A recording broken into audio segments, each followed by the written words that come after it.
Dr. Fauci, the government recommends everybody take a booster over age 5. Are you aware of any studies that show reduction in hospitalization or death for children who take a booster? Right now, there's not enough data that has been accumulated, Senator Paul, to indicate that that's the case. I believe that the recommendation that was made was based on the assumption that if you look at the morbidity and mortality of children within each of the age groups, 0 to 5, 5 to 11. Right. There are no studies, and Americans should all know this. There are no studies on children showing a reduction in hospitalization or death with taking a booster. You did it! Woohoo! Kids under the age of 5 receiving their COVID-19 shots at Rady Children's Hospital this morning. Health experts say it's important for this age group to get vaccinated as soon as possible so they are immune before going back to school in the fall. They're coughing and sneezing and hugging each other and hugging, their parents and their grandparents. And so these preschoolers spread the infection through the community. And if we can immunize them and protect them from getting infected, then we can prevent other people in the community from getting infection. You were super duper today, getting your COVID vaccine, Elmo. Yeah, there was a little pinch, but it was okay. Elmo was really glad to have Daddy and Baby David there with him. Baby David, where are you? I had a lot of questions about Elmo getting the COVID vaccine. Was it safe? Was it the right decision? I talked to our pediatrician so I could make the right choice. I learned that Elmo getting vaccinated is the best way to keep himself, our friends, neighbors, and everyone else healthy and enjoying the things they love. Now to the newly updated sleep recommendations for infants, released overnight from the American Academy of Pediatrics. It's the first revision to the guidelines in over 6 years. Put that infant to sleep on his or her back on a firm, flat surface. You want to avoid any soft bedding, any overheating, keeping the room too hot, any sharing of the bed, even though as parents we've been there, you fall asleep next to your infant. It is dangerous for crushing and suffocation. Breastfeeding, if possible, has been shown to lower risk of sudden infant death. You want to avoid exposure to drugs and alcohol in the adult environment, anyone who's caring for that infant, and then routine immunizations. Because, Michael, we don't understand what causes sudden infant death. When the government told us that the vaccinated couldn't transmit it, was that a lie or was that a guess? Or is it the same answer? I think it was hope that the vaccine would work in that way. And that's why I think scientists and public health leaders always have to be at the table, being very clear what we know and what we don't know. This is important for the country to know. So when I asked the question, when the government told us that the vaccinated couldn't get it, and I asked you if it was a guess or a lie, you said you don't know. You said you think it was hope. So what we do know is it wasn't the truth. So they were either guessing, lying, or hoping, and communicating that information to the citizens of this country.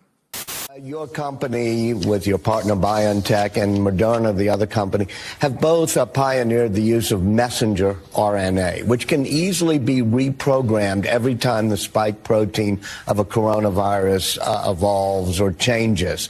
Do you think we're going to get updated mRNA vaccines every season that'll be directed to each new variation of the coronavirus? And will we have to take those shots every year? I'm almost certain about it. We do need more money, but we don't just need more money for vaccines for children eventually. We need more money to plan for the second pandemic. There's going to be another pandemic.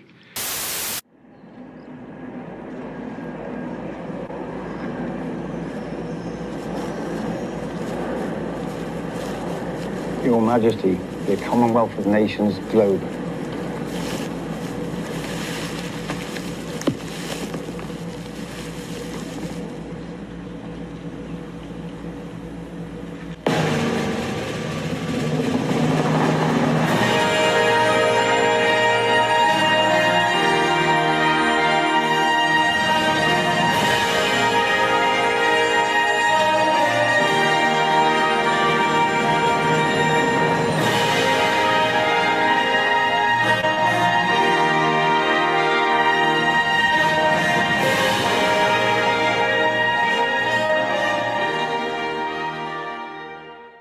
since Sprint became a part of T-Mobile, we've cemented ourselves as the leader in 5G, with the largest and fastest nationwide 5G network. As we look to the future, now is the perfect time to reimagine our brand with a bold new look.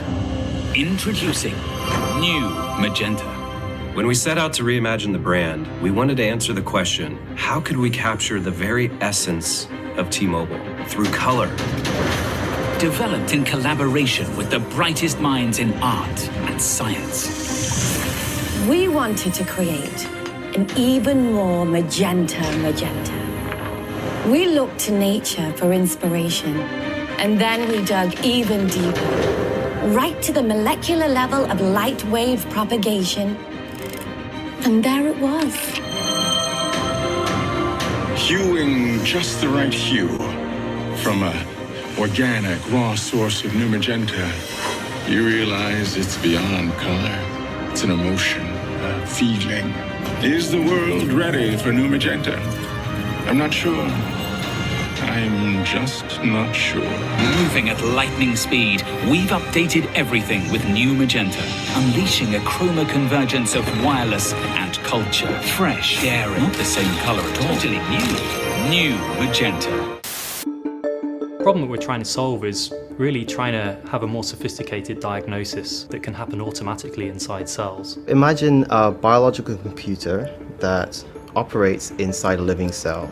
So for example, it could be used to determine whether a cell is cancerous, and if so, then trigger the death of the cell.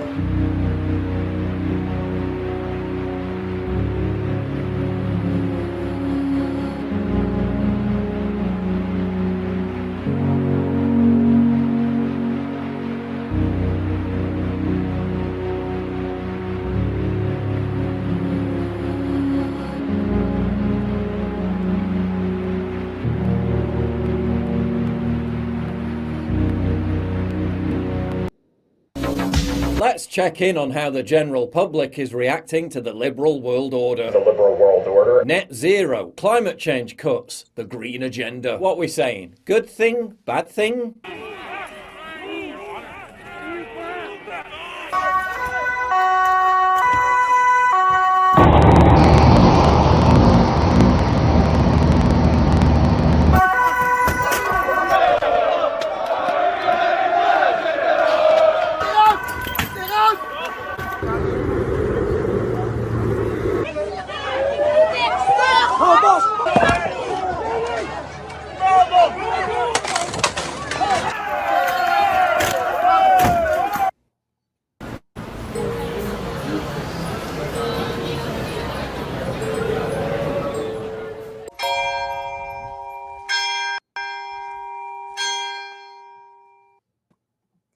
And welcome to News from the Pew, where we take the news of the day and distill it so it's only slightly less frightening.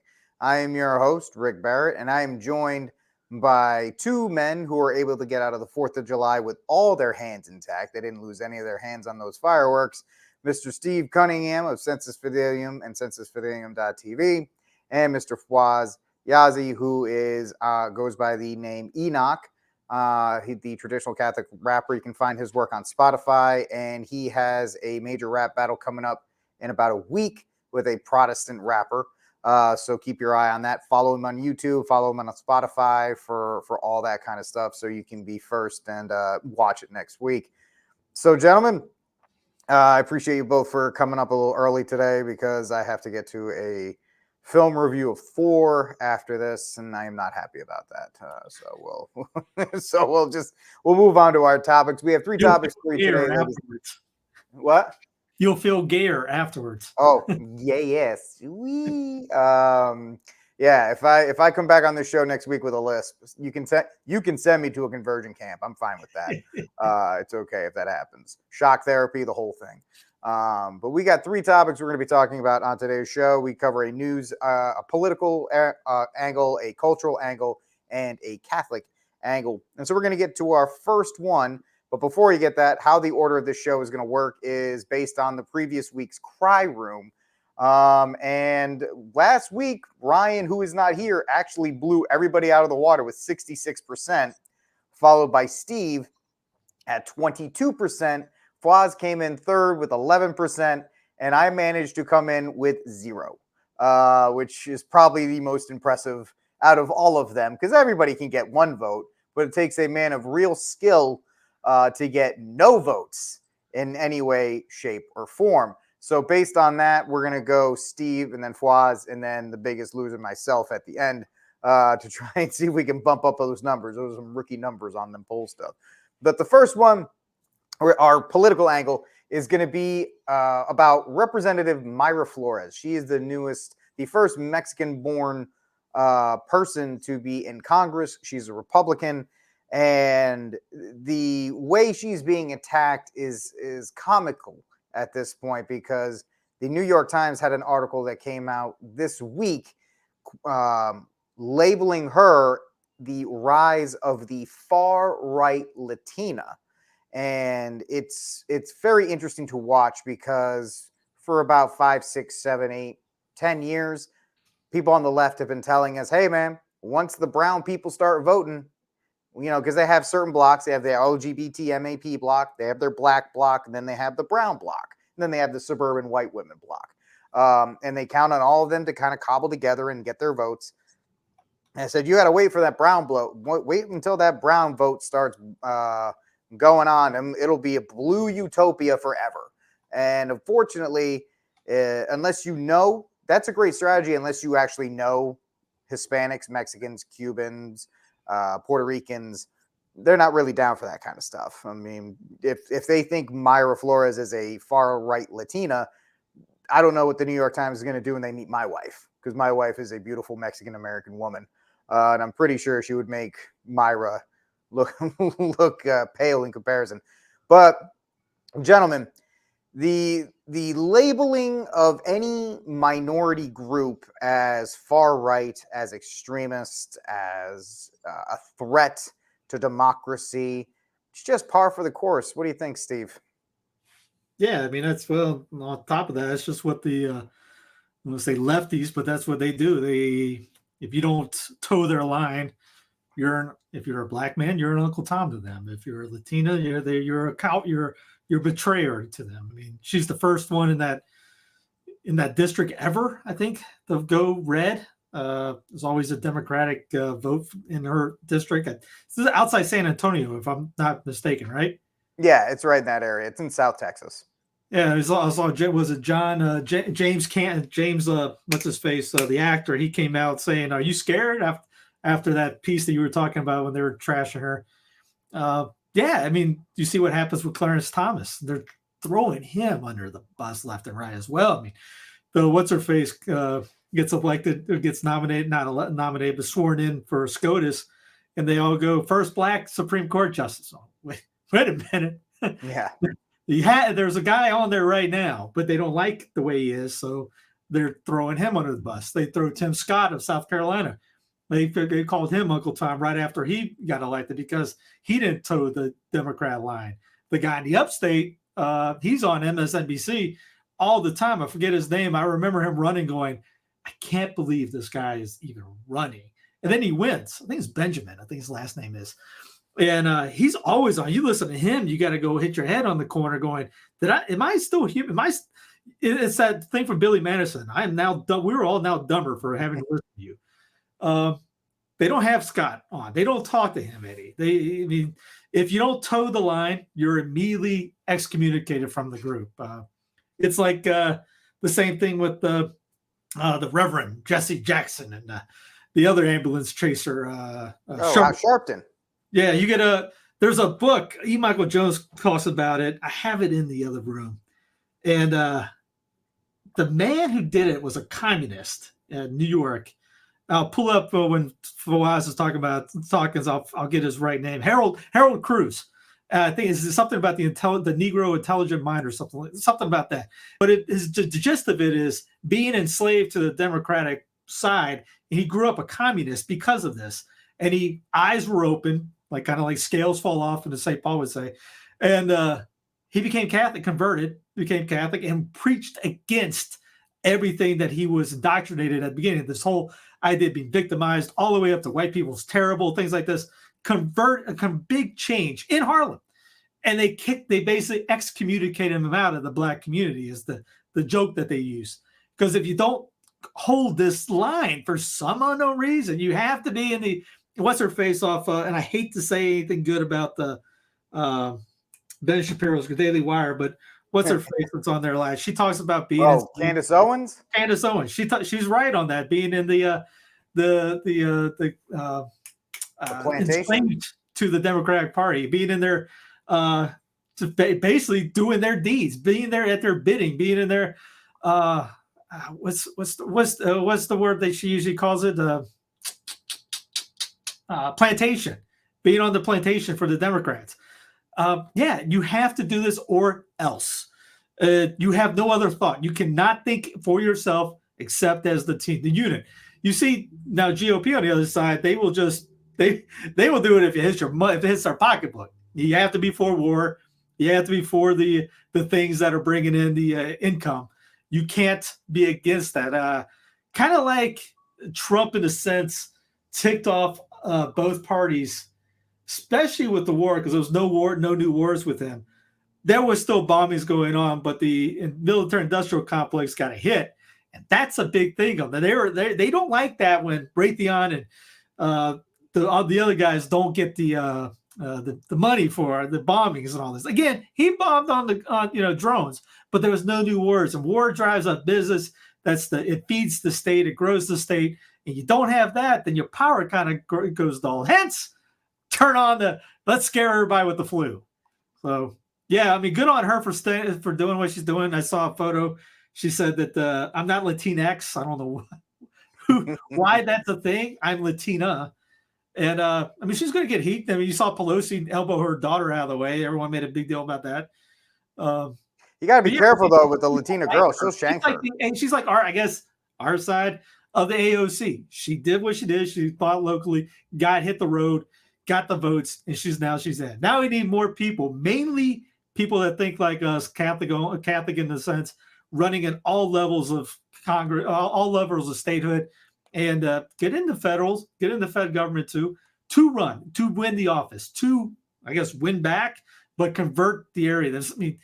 Here in North Carolina, they just, Cooper just signed a EO saying that the abortion will be protected. All right. We gotta get people up ready to go fight that battle at the local level. Again, she's doing it at her level. She thinks she's good to go in San Antonio area to do that. Good.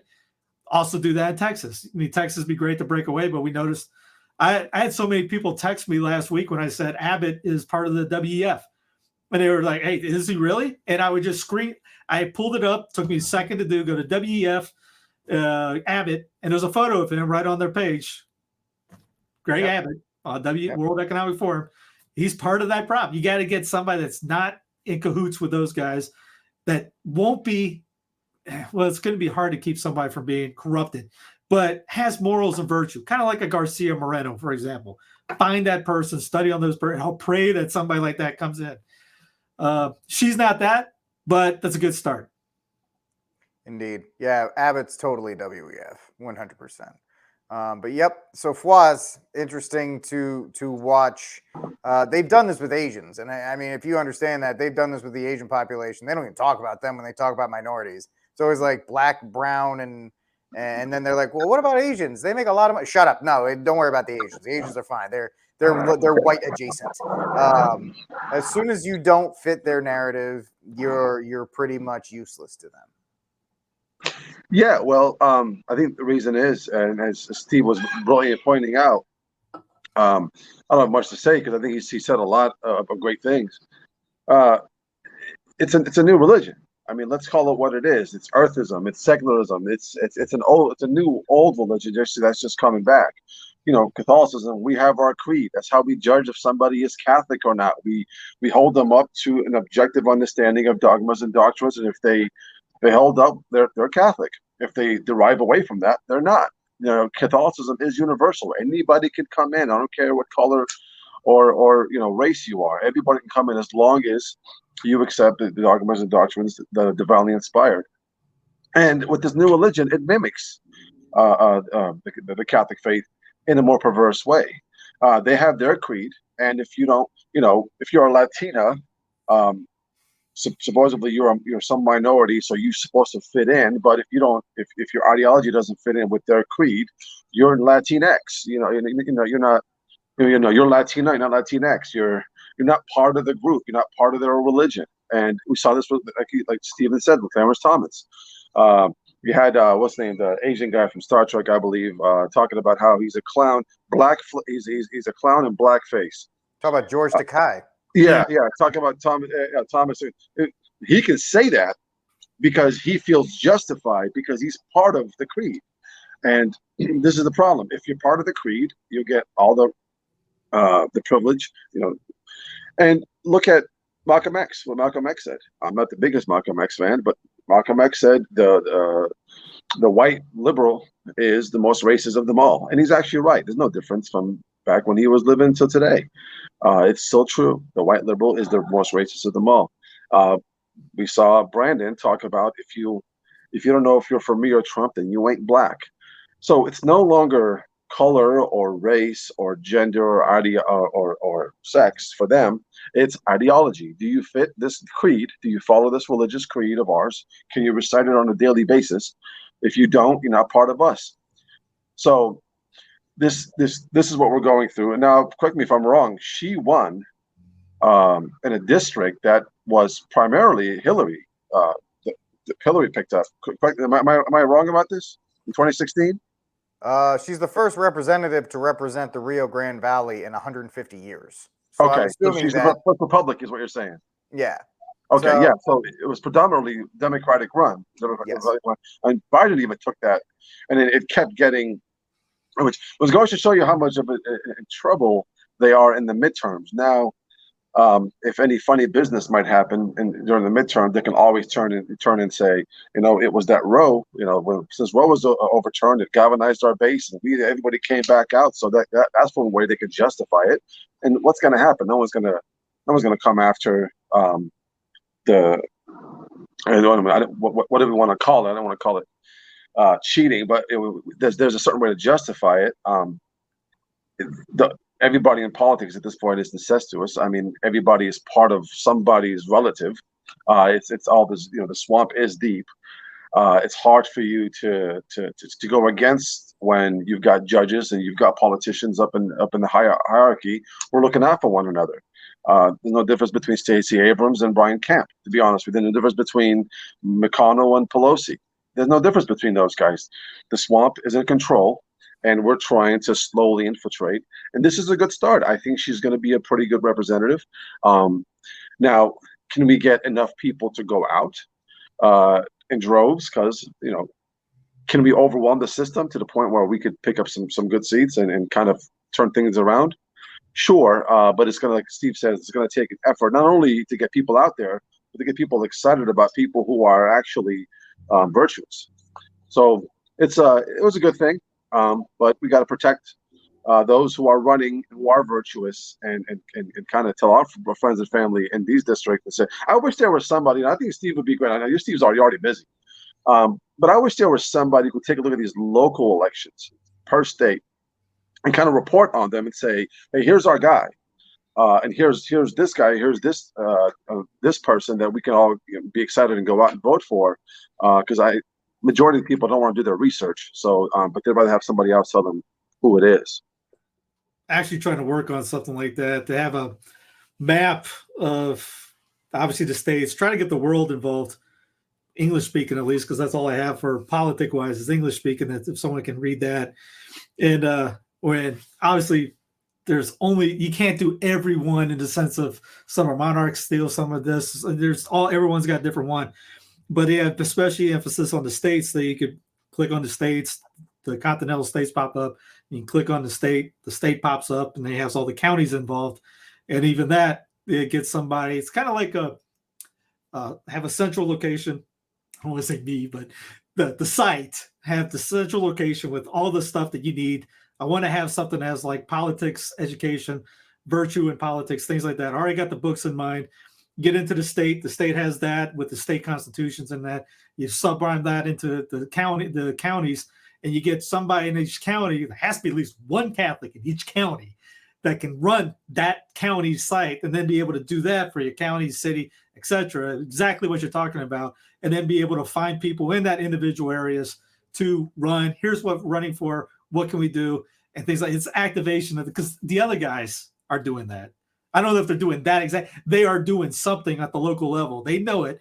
And Fawaz is right. In the they're going to run in midterms basically just off row.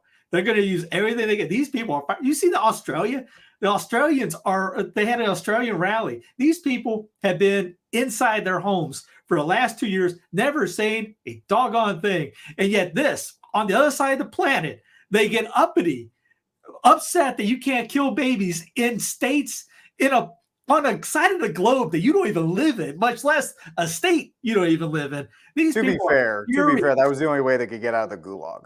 As the only, it had to be the only way. I mean, outside of that, gas. There was some good news. Here's a video from the Hill today. Good morning and welcome to Rising. We have an incredible show for you today. Alaymi, who's on deck? We're going to talk about UK Prime Minister Boris Johnson's resignation, as well as the DACA case that heard arguments yesterday. Dude, what is your obsession with this chick? It's not well. This isn't for her. That's the New York Times branding of the new Texas Congresswoman Mayra Flores as a far-right Latina. But first, we actually have some good news for you today. Could that possibly be true? I know. The Hill is reporting that gas futures fell more than 10% Tuesday and are down 22% since June, raising hopes that gas prices could take a tumble in the coming weeks. Business Insider reports that gas prices have fallen modestly for the last 3 weeks as consumption for fuel hits its lowest point for this time of the year since 2014. According to one expert energy analyst, we could see thousands of stations in the South falling back under $4 a gallon in places like South Carolina, Georgia, Mississippi, Louisiana, and more. Now, the current average for gas prices in the U.S. is $4.80 a gallon, down from $4.88 a week ago, still elevated compared to the year-ago average of $3.13, which is just a massive jump. But, hey, it's coming down a little bit. So. There's also, if that goes down, then that will help Brandon a lot too in the Democrats, because if it stays over 4, people should get upset. But, under 3, we may be conditioned now to say, $3 cheap, $3.50 is cheap. Remember those days of $3.50? Man, those are glory days. I used to walk barefooted uphill both ways. Well, the thing is that the oil market's going to crash down to 65. Like with everything else. Yeah, there is that. And not because of anybody's doing, but because everything is out of scale, because everything is inflated. And so all of this has to correct. And no matter what they do, it will take place in that regard. The thing about Brandon, nice. Go ahead. Sorry about that. The thing about Brandon, everything that they're pointing out, we saw since the fall of Afghanistan, his poll number started to dip. And now Trump had a basement. He had a ceiling. He was never going to be over 42% or 45, but he was never going to be under 35 or 38, whatever Trump was. He had his base. With Brandon, what's unfortunately for him is Ukraine came in. They thought that was going to bump up his approval rating and dipped even more. Roe came in and dipped even more. Inflation, it dipped even more. So I don't know, to be honest. I think the country is it's gotten to a point where everybody's already made up their mind. Independents right now are 19% approval for Joe Biden. 19%. Hispanics, it's been under 40%. Blacks, 58%. That's the lowest it's been in a long time. So looking at his I don't know if anything is going to help him and his because every time good news comes out for the Democrats, the next day his poll numbers continue to fall. So let's hope that's still the case. And on top of that, I mean, he gave away $5 billion. It was $1 billion or $1 million gallons overseas. Yeah. And now Tucker's calling for his impeachment. Okay, who you got backup? Right. You put Kamala in. Yeah. So the wordsmith. Yeah, all right. You get Kamala. All right, you want to get rid of her? You got Pelosi. What do you want? Pick your poison. It's gonna get ugly. He's not going. Yeah, obviously, like he's not going anywhere. But yeah, some good news. But the people. It's that George Carlin thing. The people are stupid, or they'll run on that slogan. But that's what more people. Your average person that votes has zero clue on anything. They'll see what they're like me when in college. When someone asks who you voted for, that was Bush. Why? He was throwing the Rangers. That's literally your voter anymore. Or why did you vote for Obama? He was on ESPN doing the Phil 64. That's cool. I even had a doctor tell me that. And that was, he ended up not getting it. Had, his practice. Literally, the last president got unelected because of mean tweets. Yeah. Yeah. So they're not gonna remember this part. They're gonna be like, hey, well, it doesn't cost me enough gas. I'm not gonna be upset anymore. I'm used to the inflation. Bada bing. I'll just vote for these guys again. My only thing with that is that most people don't realize the next 2 months is going to be a world of hurt for people because the war in Ukraine, the fertilizer, the issues that the Dutch are dealing with, the Dutch farmers, all that food on top of the supply chain is going to come due. There are food shortages already that people are taking pictures of. And in September, in October, in November, we're going to see. And I'm not trying to scare you folks. I hope you're going out and buying an extra carrot while you can, extra can of beans, extra thing of rice while you can. We're going to see probably not gas lines, but food lines in particular in areas. There are already food deserts in cities. On Clown Planet, they got food lines. On Clown Planet, I got video of the Ukraine army or military shooting flares into the whete fields. Yep, I saw that. To burn their own wheat, and then try to blame it on that. And then, yeah, I mean, not to scare anybody. You're Catholic, so hope against hope, and hope is in the name of the Lord who made heaven and earth. And you should. I remember talking to a Redemptorist monk in New Zealand because I was telling him about the raw milk in the area that he could buy, and they didn't know about that area. And he goes, "Yeah, don't forget, we don't have to." We're made for heaven. Food is not the ultimate thing. Yes, have food, be able to do as much as you can for your family. But again, our end goal needs not to be worrying about things. Was it the whole line of Christ, God takes care of the birds of the air? You think he'll care about you guys too? And so we have to have that faith. That's Leo DuPont had people called him his flaw was that he had too much faith. And you read of in scriptures when Christ returns, will there be faith on the earth? And Garanger writes about that in last Sunday's readings. Trust in God, cast out into the deep, trust God. Everything was about trust. So it's practice. Yes, be aware of it, but trust, have faith. Absolutely in that regard. Theological virtue of hope. We must practice it. But in the end, because the whole thing, the inflation and the money supply and the fact that Europe's always kind of hot protest wise. They always got something to protest. They're always blowing something up or turning cars or doing something, especially in France. But it seems to be a little hotter than usual in Italy and the Netherlands and in London and in all these other places. So I think all of that is going to come to a head at this point. We've had since Corona, we've been on a clock to some kind of resolution or some kind of second pandemic. Yeah, the second pandemic as well. And people are questioning what that intro was. That was video of what Rick was just talking about. Italy, France, the Netherlands. That's what you saw with the shooting out. The Dutch farmers were literally shooting cow manure at the government houses. Love it. That's one of the top videos out there. I mean, what happened, they're trying to get rid of, they're basically cutting back on the nitrogen, which comes from them. And basically they would take their cows and farms out of the industry, therefore making them pretty much starve. And they're a little ticked off. So again, not saying we need to get uppity to the point of, firing weapons or anything like that, but I'm loving how they're getting upset about, all right, you want to do that? We're taking all that. We're going to shoot it at your homes. Kind of like Charles Carroll for Carrollton. They have the story that in the book, The Last Cicero, I forget his name. He's on your guys' channel every so often, or it used to be. Catholic guy that wrote the book talks about how they took a bill that they didn't like. Charles did, put it in a coffin, strung it up in front of the governor's house on a tree, and they shot it all night and then left it for him in the morning. He got the message.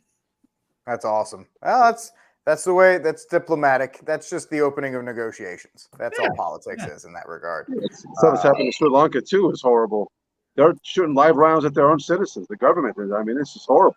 Sri Lanka's out of gas. They literally have no fuel. And the they're like, gas good luck. rations there, yeah. Yep. And that's all ESG. That they tried to go full ESG because they were promised they were going to get money for it.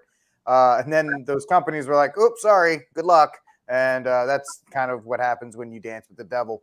And Ireland's talking about doing exactly that. They've been talking about that. They're actually practicing that. Mexico City has that in a sense right now too. And Rick, you posted a thing about the that truck we were talking about.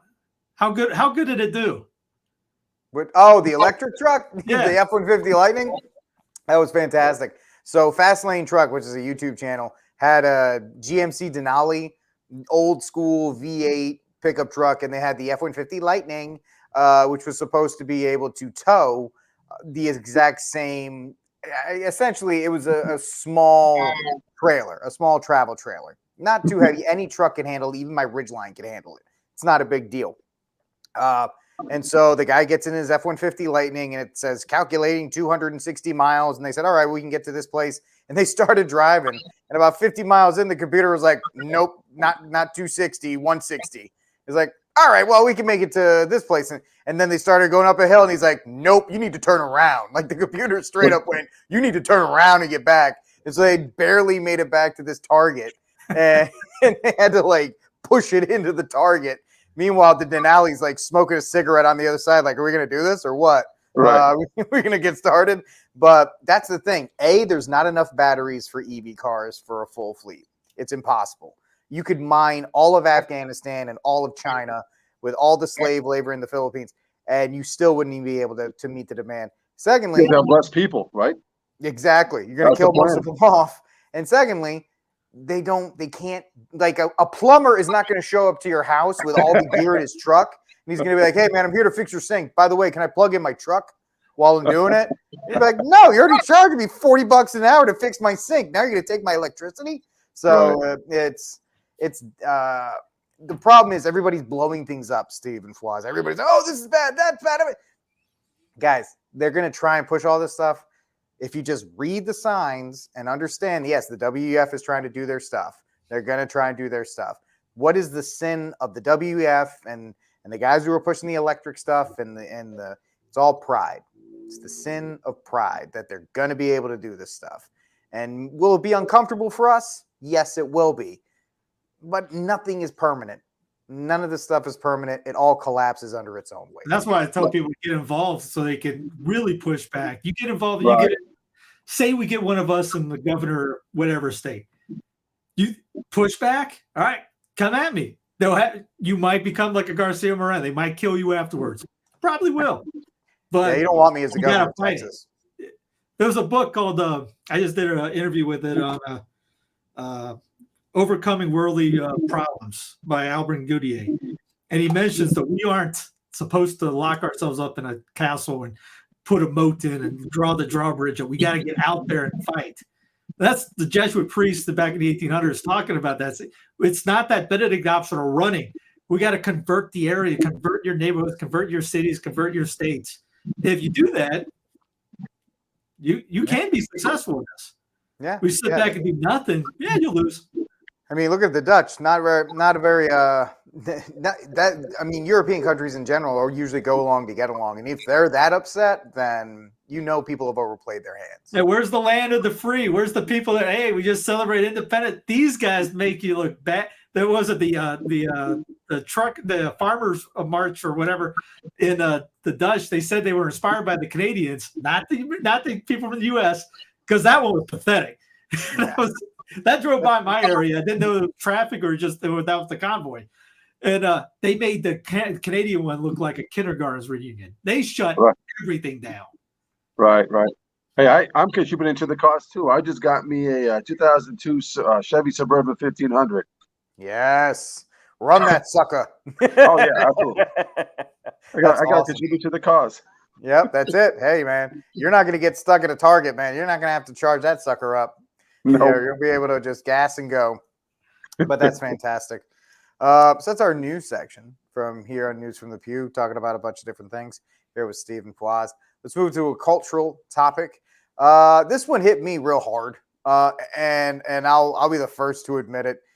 So I have been a more than vocal about my man crush on Chris Pratt for a couple years. Ever since he came out and at the MTV Awards and he made that speech about how God loves you, and he was. I always have a saying: I don't care what your faith is. If you're pro-life and pro-gun, I can negotiate with the rest of the stuff, because if you agree that babies shouldn't be murdered, you and I can agree on other stuff later on. Chris Pratt, openly pro-life, very blue collar type of guy for a couple years. I was a huge supporter of him, kind of almost an apologist. So before his show comes out on Amazon this week, he comes out with this article and he says he's not a religious person. He's not Christian, he's religious, or he's spiritual.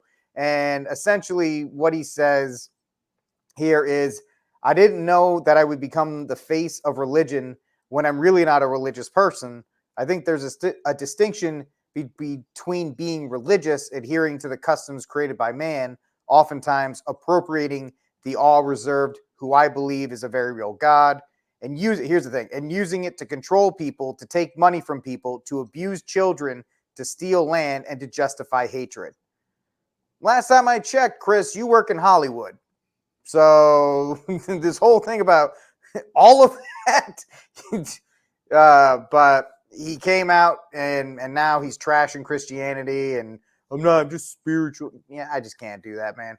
Which is another reason why, it feels like he just kind of he took us all for a ride to increase his fame, his wealth, and use it at the expense of Christians.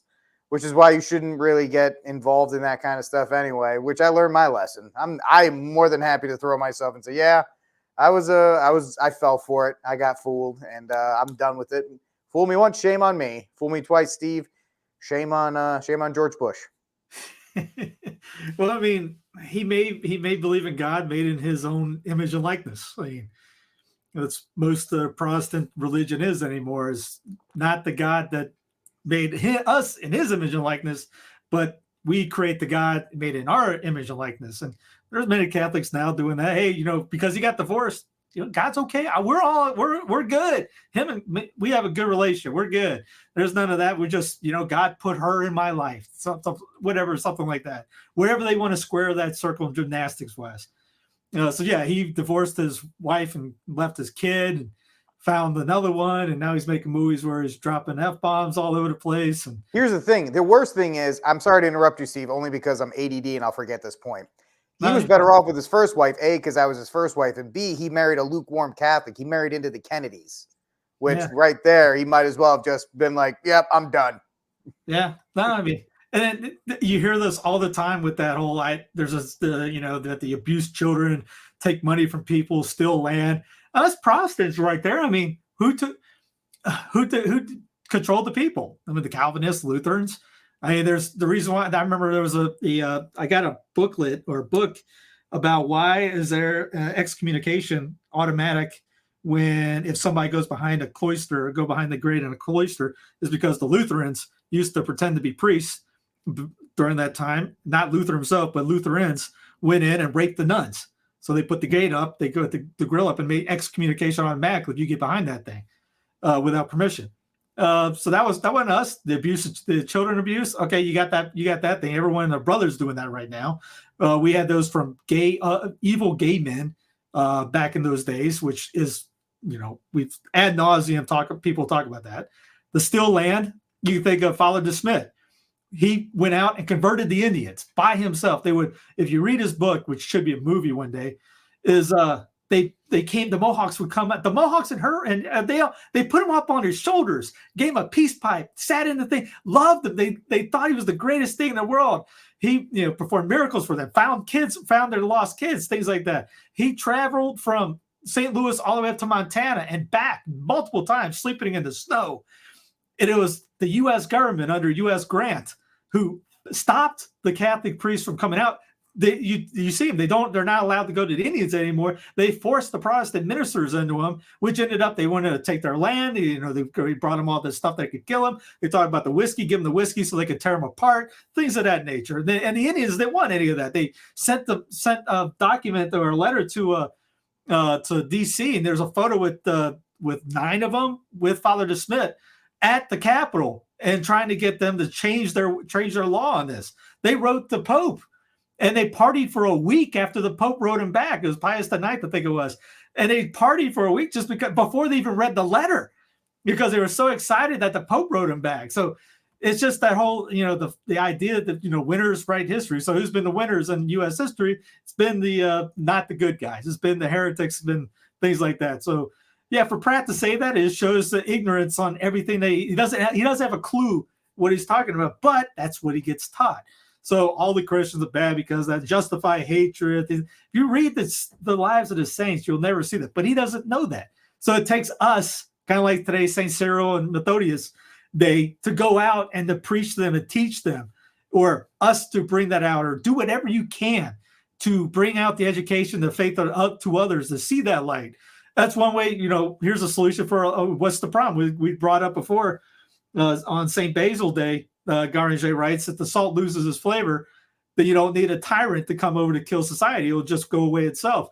I have a Byzantine priest that did a sermon on exactly that topic, mentioned how salt would preserve the good. And okay, when you think about that, when the salt loses flavor, the bad comes in. So if we're the salt of the earth, we're not preserving anything. It's just the bad stuff are coming in. So we got to become salt of the earth again to bring the good back in. So yeah, you see something like this. So what can you do as an individual today to better that? Praying harder, better, being more enthusiastic about going to mass, being more enthusiastic about going to church, going just to the grocery store. Somebody sees you in a time like this and you're smiling, they might think you're nuts. Because you might see somebody that just paid $180 for gas, or maybe drove the Lightning and can't go anywhere after 20 yards or something like that. Why are you smiling? I'm Catholic. Why? And then bring up some glories, the beauty, show them the beauty. Stop worrying about the negative all the time. Will just bring you down. Yes, it's there. Yes, it stinks, but you're not going to the beatific vision of the papacy when you get to heaven. It wasn't Frank Sheeta talks about that in that great sermon on Christ is the point. And I'm not going to the beatific vision of the Pope. I'm not going in the communion of the cardinals. You're going, heaven is the goal. It should make you happy in anything. So show the faith, know the faith, so you can teach it to others and show it to others, and drive them out. We could close We should close Hillsdale Church today because of how garbage that is, and all those New Springs and the strip mall churches. All the Protestant churches be closed tomorrow if we were the salt of the earth. Yep. Well, that's the thing about those Protestant and evangelical churches. If a priest does have some kind of issue with the clergy, like let's say he cheated on his wife with another member of the congregation and they had to leave, guess what? They just go to another state, another strip mall, and all of a sudden it's not the River of the Jordan Church. Now it is the Mountain of the Jordan Church, and it's a 501c3, and there you go. Of course, that's a whole different topic for a whole different time. Floss, get on in here. Thanks. As Steve was saying, I agree with 100% with both of you. The problem with Chris Pratt being the face of religion in America. Now, first of all, he doesn't understand what religion is. It's actually a sub-virtue under the virtue of justice, which is rendering to God what is his due. Religion is literally responding to God's demands and acting accordingly. That's what the virtue of religion is. It's a sub-virtue. But most people see it as this evil institution of man's traditions. My other issue is we don't really have a face of Christianity in this country out in the front. If you look at Hollywood, yeah, you can have an abstract relationship with Jesus, like Chris Pratt says he does, or Matthew McConaughey, or you could have some lukewarm Catholic who is no different than a Protestant, to be honest with you. What does Christianity look like? What does a person who's walking with Christ look like? It's a person who does have faith, a supernatural faith, and a person who's actually being transformed. He's being purged of his vices, and he's being transformed into this perfect, virtuous person. That is a long life process. We don't have that in Hollywood. We don't have that anywhere, to be honest with you, because in order for you to be in Hollywood or in Disney, for example, who are making everything gay, in order to do that, you can't compete, unfortunately. And let's look at, for example, Miley Cyrus or Orlando Brown from That's So Raven. I don't know if you guys know this or not, but most people were talking about how Miley Cyrus went. She wasn't Disney anymore. She's twerking and she was very provocative and promiscuous. And well, there's a reason why she did that. She did that. I don't agree with it, but she did that because she wanted to get out of her Disney contract. Disney, for the longest time, wanted their actors or characters to go to work and go home, to keep a clean image. And because Disney was trying to pretend they're clean, although in the background there's a lot of child molestations and things like that that are happening. And we saw this even with Schneider, I believe, who was a huge producer, was going on with the background of Disney. Well, Orlando Brown did the same thing. He went and had a horrible image because he wanted to get out of his contract. This is some way to get out of their contract, is to not appear clean, even though nowadays Disney is openly unclean. So what's unfortunate, what's happening is we have a lot of Catholics out there that are super talented. We have great actors, musicians, artists, but there's no money in that. And I say, well, the heck with that. The heck with the money. Do it anyways for the culture. How are we supposed to bring forth the social kingship of Christ if we don't have beautiful liturgies, if we don't have beautiful art, if we don't have beautiful music? Are we just going to leave it to the secularists to go out there and influence everybody while we just do what? So, and I honestly think if you really want to see a transformation of the culture, the church is where it starts. Rome is the center of the world. And if Rome is going to, what was I looking for? If we want to see the world follow Rome, we have to pray, like Stephen said, be enthusiastic at Mass, go to Mass, pray, fast, raise holy families, and pray for the conversion and for the sanctification of the hierarchy in Rome. Because once we get holy popes, cardinals, bishops, and priests, we get holy parishioners, holy parishes, holy families, and that flows down to the culture. The culture then follows.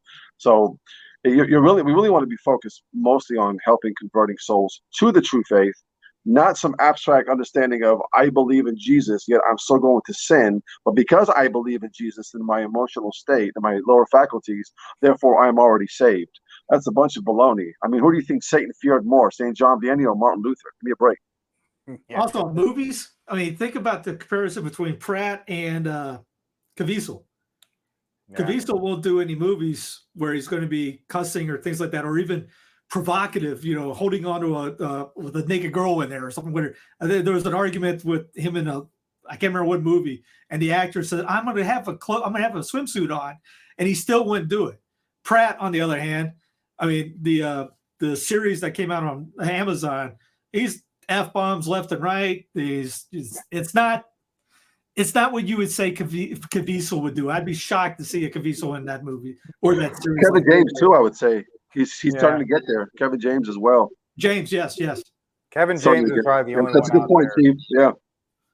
Or comedians, James and was the that ventriloquist, the famous ventriloquist right now with all the dolls with the Durham. He's Presbyterian, I think he is. And he mentioned in his second or third show how his mother gasped when he started cussing in his shows because it drew more people in.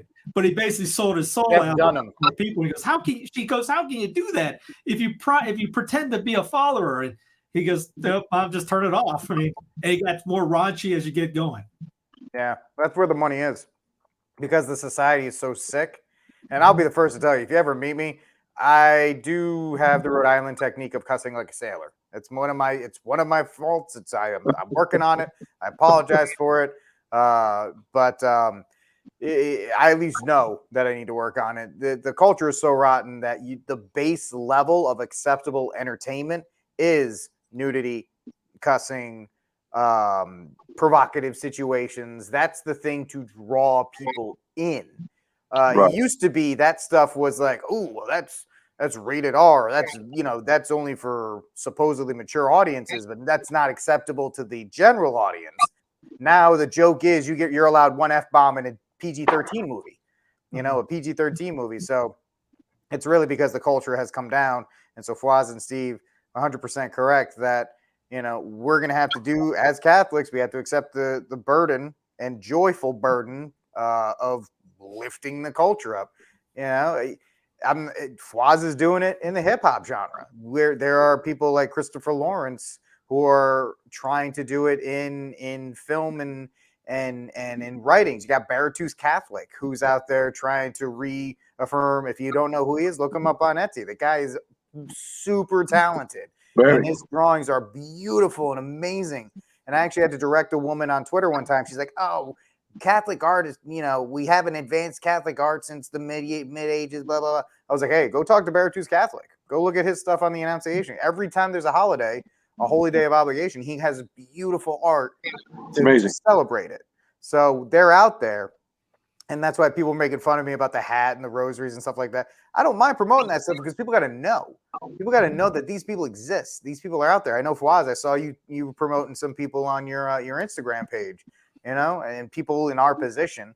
I'm not a very high position, but if I'm in a position to tell people, hey, look, this guy's there, that guy's there, this person's doing that, we have to share it. I know Steve with Census Fidelium TV is trying. He's not just talk. He's like, hey, I have a platform. If you have content that can help get people off of YouTube, put it on my platform. So, all of us here are at least trying. I'm not saying we're the holiest in being exempt. Well, not myself. You may be Steve and Flaws. But we're trying. And we invite all of you guys who are listening to News from the Pew to get involved and do it too. Because the only way is if all Catholics interlock and push it up together. Flaws can't do it by himself. I certainly cannot do it by myself. Steve can't do it by me. We need all of you guys to help push it up as well. And so we have, and I think Flash brought a great point. There is no face of Catholicism. They try to make it like, oh, look, Mel Gibson or, Mark Wahlberg or random NFL kicker who goes to the Latin Mass. We all love him now. And that's great. I think that's great that he does that. But, because we're so kind of fractured too, and I don't want to get into that. We're fractured here, there, and everywhere. It's hard. We can't interlock because we're too busy fighting with each other about this, that, and the other thing. And where are the men groups? Go ahead. That's a great point. And where are the? There should be a smokers, like a men's smoking club, on every corner of every city. Men should be getting together once a month, away from their wives, to strengthen each other on a face-to-face, none of this Facebook group stuff. It's like you're smoking, you're having a beer, you're talking theology, you're helping each other grow in virtue, and you're sending them back to their wives and to their families to become better men. Like, we need that on every corner of every city. That's how you build strength. Yeah, exactly. And that's one thing that they were able to do is kind of fracture us out. There's a video that Dr. Sam Bailey has out. Now, I give a warning, about halfway in, it shows an AI virtual reality naked lady in there for about 10 seconds. So beware of that part. The rest of it, fantastic information on the sense of people being enslaved by technology, in the sense of how we've, what's the right word, co-opted, or sent, we basically sent away our directional learning. We don't use our own mind for that. We have to use GPS to communicate, text. As that made me think about what I was saying about the Facebook groups. Everything's now digitalized. He brought this up because of talking about the flu. Was Woodstock was held during the Hong Kong flu, and nobody cared. They were literally dancing in cow poo in the rain. Nobody cared. No, it killed thousands. Whereas now, everyone was terrified of the sniffles because they ended up making everyone scared of the flu. Then analog days, kind of like no one used phones. They didn't use, they didn't have cell phones. They read, they had books, versus people read e-books now. They talk to each other versus nowadays you don't talk to each other. Your head's down, scanning. You go to a gym, people are tweeting or Facebooking or texting each other instead of working out or things like that. In defense of the gym, if you're at a gym and the lady's looking dressing in certain ways, the phone is your only savior at that point. I get that. I mean, I remember back in Denver, I would take my glasses off and put a hat down and keep my head down. And that after you gotta be like this, man. Yeah, it gave you a headache after a while because my eyes are so terrible. I can't see me if I look that way. But you know what I mean? It was more people oriented. And they brought up this commercial, I think it was back in 2018. It's so nice to all be sitting down together. You can tell me something they did today. I drew a horsey. Good for you, son. I started smoking. I love you too, sweetheart. I'm selling bongs out of our minivan. I got a tramp stamp. I'm getting implants. I'm dating your brother. Uh-huh. I'm cooking meth in the basement. Great idea, kiddo. That's why you're so popular at school. They bring up the point of people were social distancing before you were social distancing because of that. You're putting on your phones on. You go to a restaurant right now. Probably none of you guys or anybody watching does this, but you might see it. We've been out a couple times and you see a family. They're all looking at a iPad or a phone. Their phones. A mom and daughter. One's looking at an iPad, the other one's playing on her phone. The entire family, or a volleyball team comes in, or a travel team comes in. They're standing in line to get something to eat, and they're all texting their friends while their friends are literally standing next to them. It's almost the humanities now put into the god of the robot, which you see in the Great Reset movement. Everything's trying to be robotic. McDonald's. I remember seeing McDonald's when I was in Denver doing Uber. You'd have to go to the stand and type in whatever you want. The people behind the desk said to go to it. They didn't want to deal with it because they were going all robotic. Not saying anybody should go to McDonald's to eat because it's not really food, but the whole purpose, they were getting rid of people. And then if you go to a drive-thru, I know we get a coffee for the wife or something, she'll go, sometimes I'll take the robots because people are so dumb or not polite or they don't know how to people skills anymore that you're almost basically talking to a robot that's an idiot. Steve, what about the fact that they trained us at supermarkets? You know, Think about that. The cashless, without a cashier. You know, you go there. I love that, by the way. I am the first one to use it. I'm like, check me out and get me out of here. But that was the first thing they did. They were like, hey, man, you can just do and the funny thing is people online are like, are you going to pay me to check out my own stuff and then leave? I'm like, I don't care. Just let me get out of here. But that Jackson had a thing in his write-up in his bulletin. I remember reading it. This was 5, 6 years ago, 7 years ago. And I thought I poo-pooed it. I thought he was nuts. And he talked about how that was one of the most demonic things he's seen is these cashierless kiosks. Because he talked about it. It took away the person of each other. You're just there now to give money. And that was it. You didn't communicate with a person with cashier or anything like that. That was the start. That was part of this whole technocracy thing, a movement to basically get rid of all the cashiers, all the workers, to make it all robotic. I didn't know about the reset then, or no one did any at that time. But I mean, Steve Wood, and writing about technocracy, he talked about this, and that was exactly that. The divorce of people from people. Now it's people to the machine. The Deus Deus Maxima movie, and Odyssey 201, the Space Odyssey.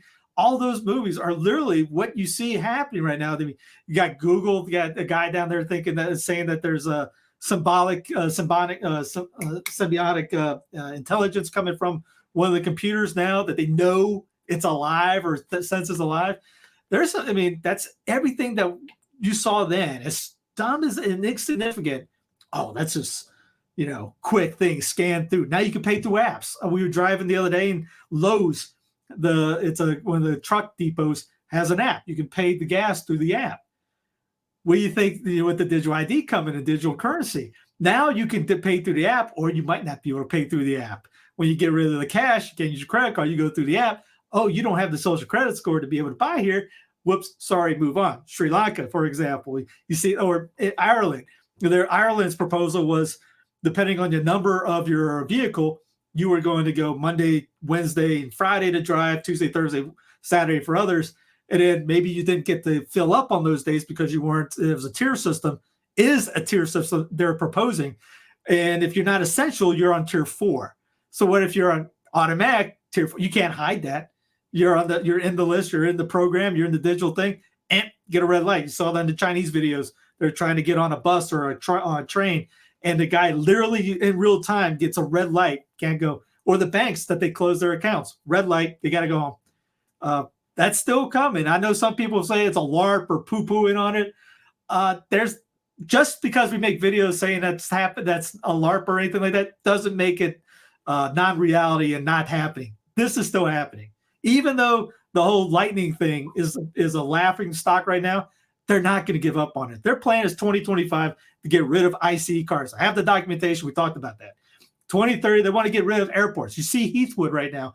All the people, what's his face? That used to be Mark Stein, used to be with Rush. He was having a field day with that. He goes, if you get in the airport, he showed photos and video. That's an accomplishment. If you want to leave tomorrow at 4 o'clock, you get there tonight to leave for the airport tomorrow. And they want to close down all airports. It's in their documents in the United Kingdom to close all airports. So they're still doing it, just like how you brought up with the cashless programs in Walmart and things like that. That was just the start. Implementing the warm water and the frog. We're in that pot. It's getting hotter and hotter. That's a good point. Yeah, it's good. That's a good point. I was just going to add how much of the Canadian truck drivers and how much of the Dutch folks, the farmers, it's almost a catch-22. Yeah, you want to see resistance, you want to see pushback, but how much of that is actually advancing the WEF's agenda? So, if they want us to eat bugs, like they displayed through celebrities, then if you're going to get these farmers to protest and to push back, it's what they're not doing. They're not making the meat that's necessary for us to eat. For the vast majority of people, that only advances their agenda. So it's almost a catch-22. So we need heaven. We need assistance from up there. Yeah, I agree.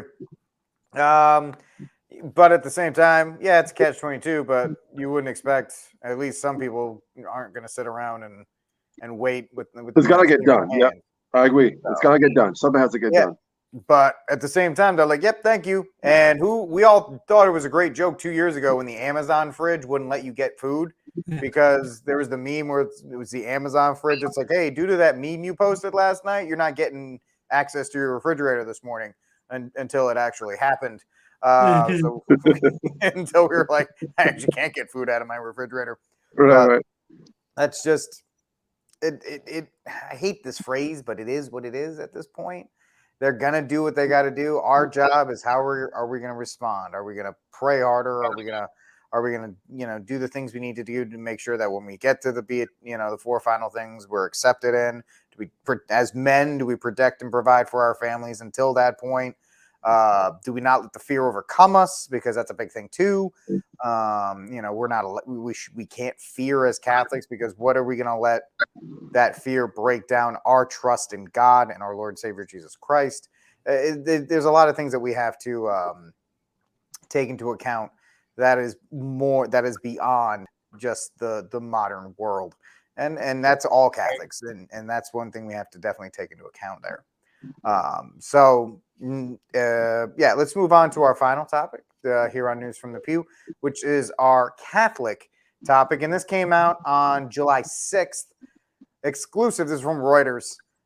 Pope gives women a say in appointing bishops. There's a current committee to help popes select bishops. It's all male. Oh, no.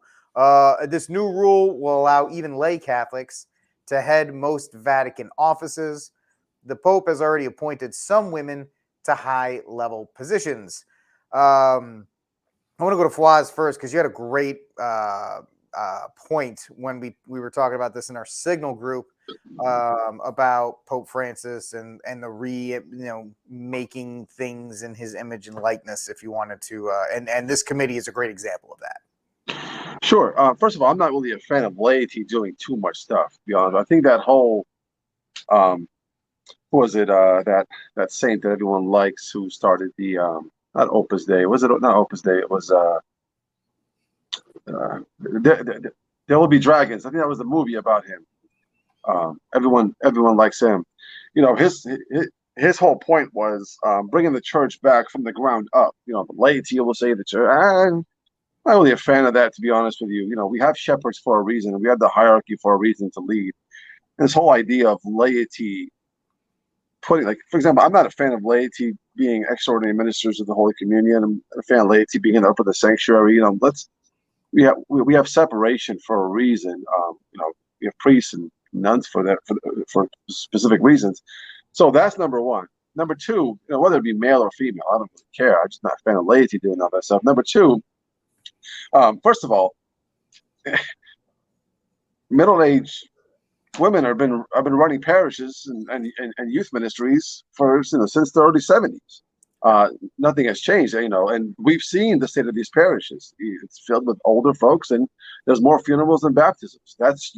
That is the result of all of this handing on to this authority to laity, especially women who are, who are, like I said before, Pope Francis is going to pick women who are going to be in his image and likeness in order to pick bishops to be under his image and likeness. This is just a way for him to include women, include the laity in his selection. It was like the whole what was it, the synod for the youth. We want to listen to the youth, and then when the youth said we want tradition, and they already had a pre-written document that had nothing to do with what the youth said. It was all this their agenda. These listening sessions and these and be inclusive. And then you get folks who are talking about Mary Magdalene was the first to see Jesus rise from the dead. Well, yeah, that's all great. No, I mean, was she really? You know, there's some tradition that say that our Lord appeared to Our Lady first before he actually was risen. Yeah, Mary Magdalene did say Saint Mary Magdalene, a great saint, great.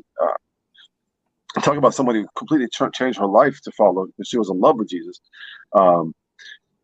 but she never held an office. She never held a position in the hierarchy of the church. It was the apostles.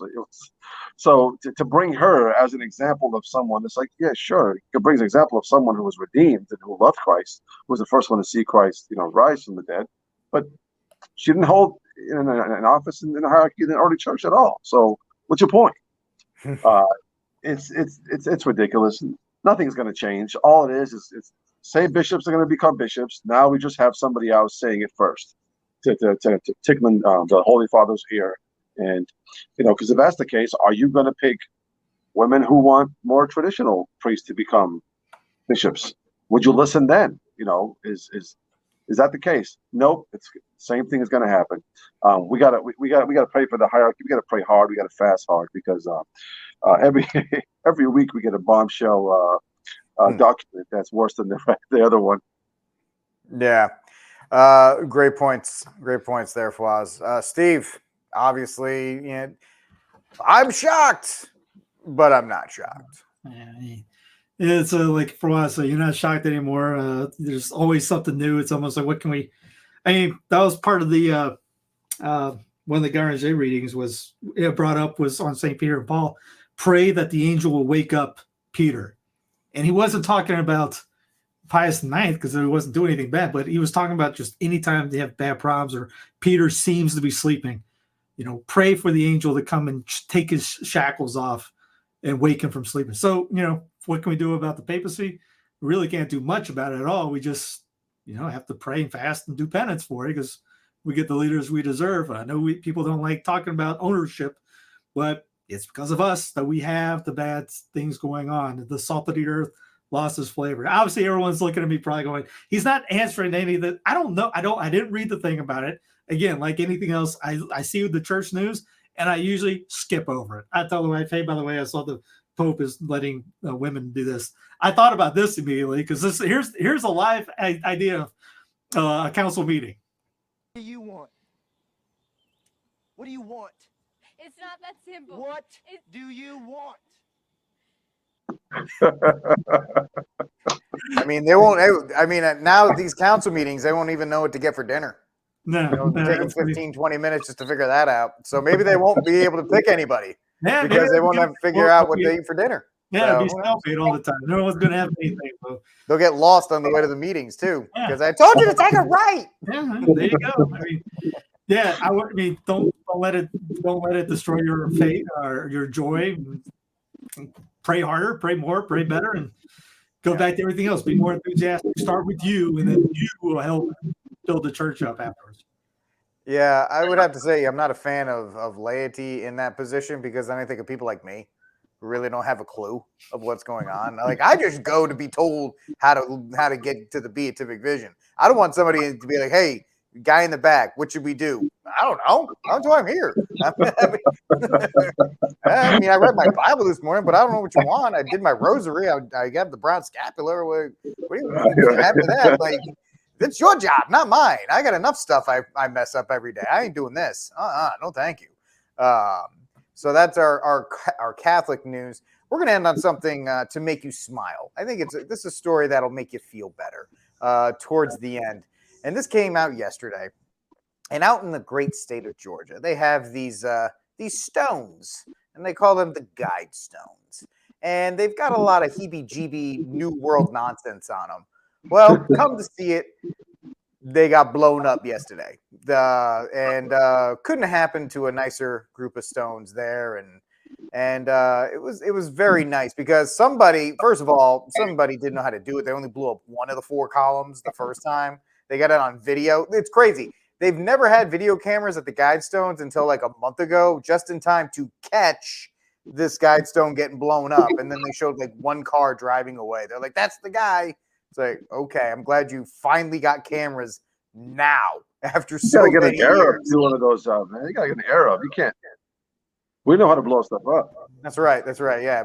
Hey, I'm half Irish, man. I'm half Irish. Don't even worry about it. I got the Irish. There's a lady running for governor there that said that the first thing, number 10 thing she was going to do is get rid of them. But here's a late show from last week on it. Specifically, the Georgia Guidestones, because it turns out they are a roadside attraction in Elbert County, Georgia. And Taylor is actually not the only one with a sense of animosity towards them. The Guidestones are the centerpiece of a lot of online conspiracy theories, which kind of makes sense. They were erected centuries ago by ancient druids, except they weren't. They were put up in 1980, and the man who commissioned them did so under a pseudonym.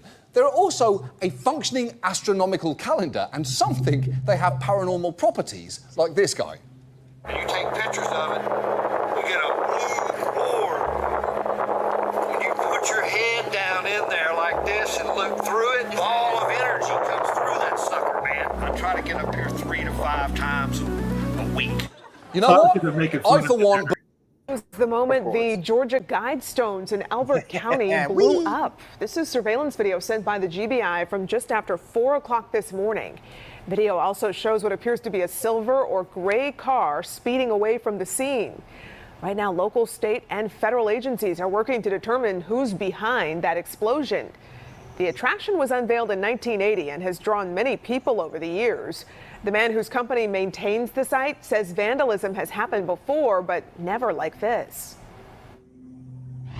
We actually had to install cameras several years ago after the vandalism got so bad.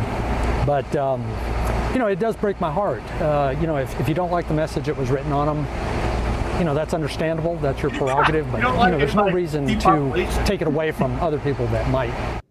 Crews demolished the remaining stones over safety concerns. Now, if you go to the Corbett Report, I'll have it in the show notes. He does an hour, about 45 minutes with Dr. Michael Bennett on the Georgia Millstone mystery. Solid stuff. He brings it up because he did another podcast on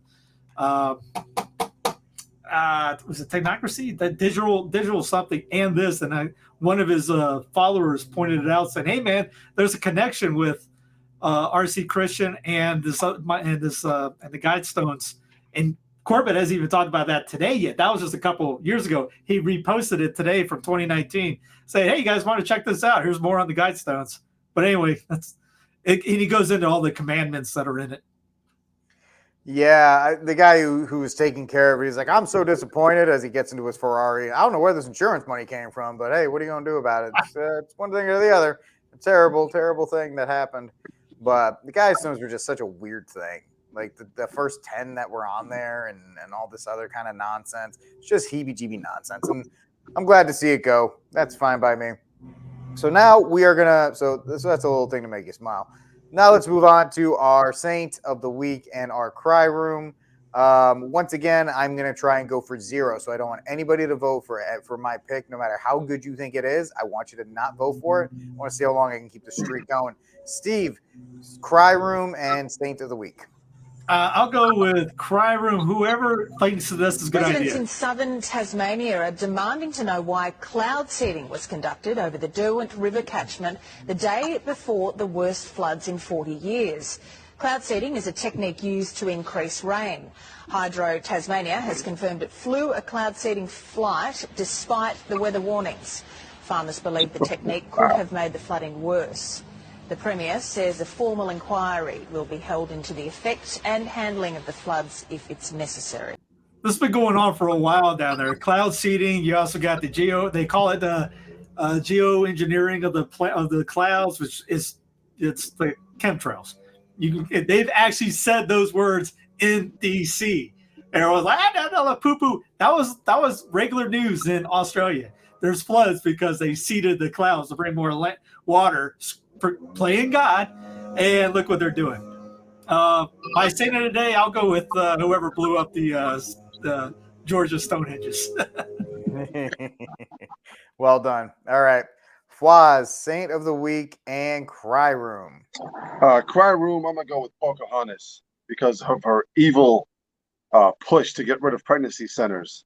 I mean, talk about an evil agenda.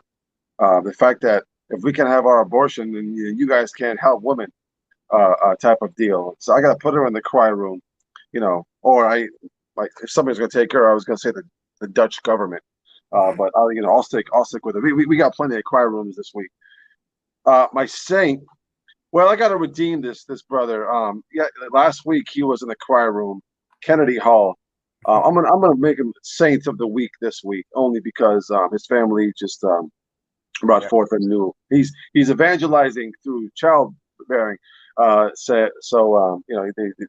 family has a new baby and a beautiful new daughter, and pray for them and pray for him and for his family. So we got to pray for each other. Also taking aim at pregnancy crisis centers. Here in Massachusetts, these so-called crisis pregnancy centers outnumber genuine abortion clinics by 3 to 1. She says women walk into the centers believing they'll get abortions. Instead, they try to talk women out of it. She calls it a bait and switch. They are giving it over to people who wish them harm, and that has to stop. We need to put a stop to that in Massachusetts right now. Yeah, that works. So that woman is pure evil. You're 100% correct in that regard. She is just terrible. It's funny because this is what we say about Planned Parenthood. Women walk in there thinking they're going to, they're getting help, but they're convinced to get an abortion. So, yeah, absolutely. In that regard. All right. One of the lines is they go. Someone posted it going. The conversation went from pro-lifers don't do enough to support babies and mothers to pro-lifers do too much. It must be stopped in a week. Absolutely, they must be stopped because things and such. I don't have a Saint of the Week because I did not prepare for it, and I'm terrible. But I'm going to throw Chris Pratt in the Cry Room. He absolutely deserves that one. And I think I'm just going to make it. I'm going to put him in the Cry Room for the next month. He's going to be mine for the next month. I'm so disappointed in him. You're muted.